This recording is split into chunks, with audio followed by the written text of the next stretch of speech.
13 points, 5 rebounds, 5 assists. We'll start with the question. How important was it to get started in league play with the way you guys played tonight?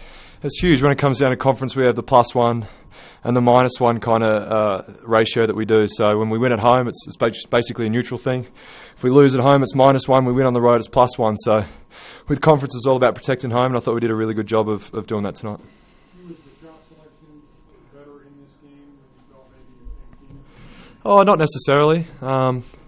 I thought they face guarded me in the first half, and the little guy got in foul trouble, so it opened some things up in the second half. And when we got stops, we were able to push, and a lot of that stuff came in transition, guys making plays. So, I mean, I'm not really concerned about my shot selection as much recently. Everything feels good, and fortunate enough, they went down tonight.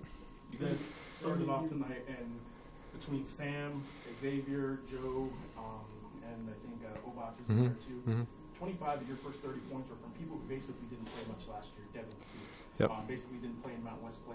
How important was it to get these new guys as quickly as you can acclimated to what league play is about? It was huge for us, and we've put an emphasis on starting the games, and I thought we started really well tonight. Obviously, that they made some shots, but I mean, if they would have made those shots and we wouldn't have had the start we had offensively, we would have been in a pretty big hole early. So, credit to those guys. X came out and did really well.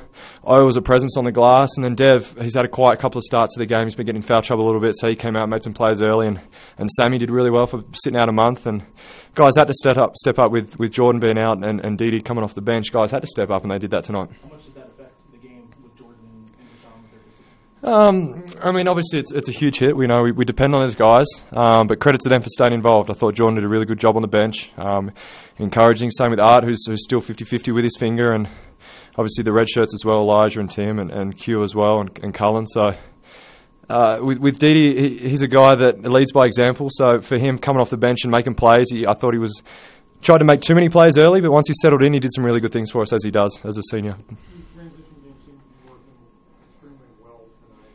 Was there something about playing these guys that just clicked? Not necessarily. It's been an emphasis all year, and I guess playing that 2 spot, there's a lot of long rebounds. Playing the 2 zone, I mean, there's a lot of long rebounds. So when they were missing, we were able to capitalise and run it down their throats, and we did some really good things when we got out in transition. And once again, it comes down to getting stops, and we were able to do that for some passages, and we capitalised on it. You guys have Colorado State on Saturday. You guys won't talk to the media, so I'm going to ask you a little bit about them. Obviously, a couple of those guys, seniors, you know well. Daniel Bejarano in particular as a guard. Can you talk a little bit about Daniel and the team? Yeah, so obviously coming in ranked, it's going to be different. Them being ranked and us not being ranked. So we're going to come in. I know the pit's going to be really vocal and really exciting. I thought they were fun tonight as well. Playing in front of the pit. First conference game, they were great, and we're going to need them again. Come Colorado State, and obviously Daniel's been a great player for a while, and Avila as well. So we've had a rivalry for a number of years, and looking forward to hopefully coming in here and beating a ranked opponent.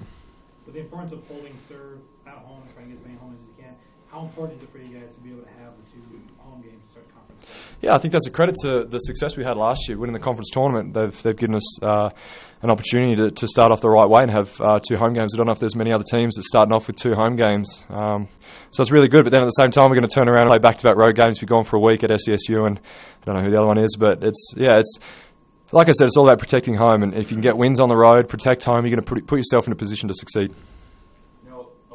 Obviously at the end of the day, a win's a win, but when you have a game like this, you see some of those shots go down. Does that give this group just a different confidence? Yeah, absolutely, and that's the thing with myself being face guard in the first half. Guys did make plays, like we talked about. 25 of the 34 came from guys that had a limited role last year, and for their first conference game, it feels like every game we came into the change room after the game, and Timmy Jacobs was like, "Is that what every conference game is like?" And we said, "Yeah, it's like a championship game. It means so much. Every game matters now, knowing that at the end of the day we're playing for a championship." And last year we let one slip really early. We lost to UNLV at home really early, and eventually it came back to bite us in the butt when we lose by a game. It comes down to the last game. We played 15, 18 games, and it came down to the last one at SDSU. So every game matters, and I think those guys bought into that tonight. I know people have said this about every team in the conference, but UNM's included in that. This conference can't shoot.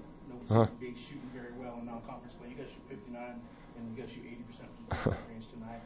Do you think that was just an anomaly in non-conference play? And can the Lobos shoot? Oh, yeah, absolutely. Like I said, we're not concerned about that. We're going to make plays. We definitely have guys that can shoot. X came out and made some shots tonight. When Timmy's playing that point, he does a really good job opening things up, and Didi as well, myself, and Even Dev came out and hit some. Joey. I mean, we can all shoot. It's just a focus thing, and that comes down to our free throws too.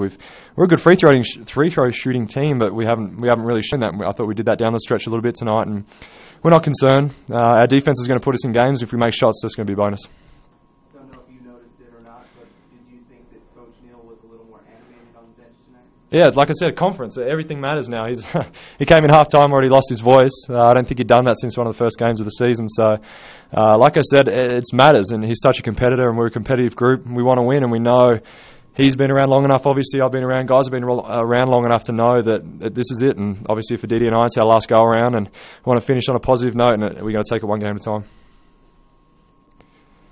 Anything else for you? Cheers, guys.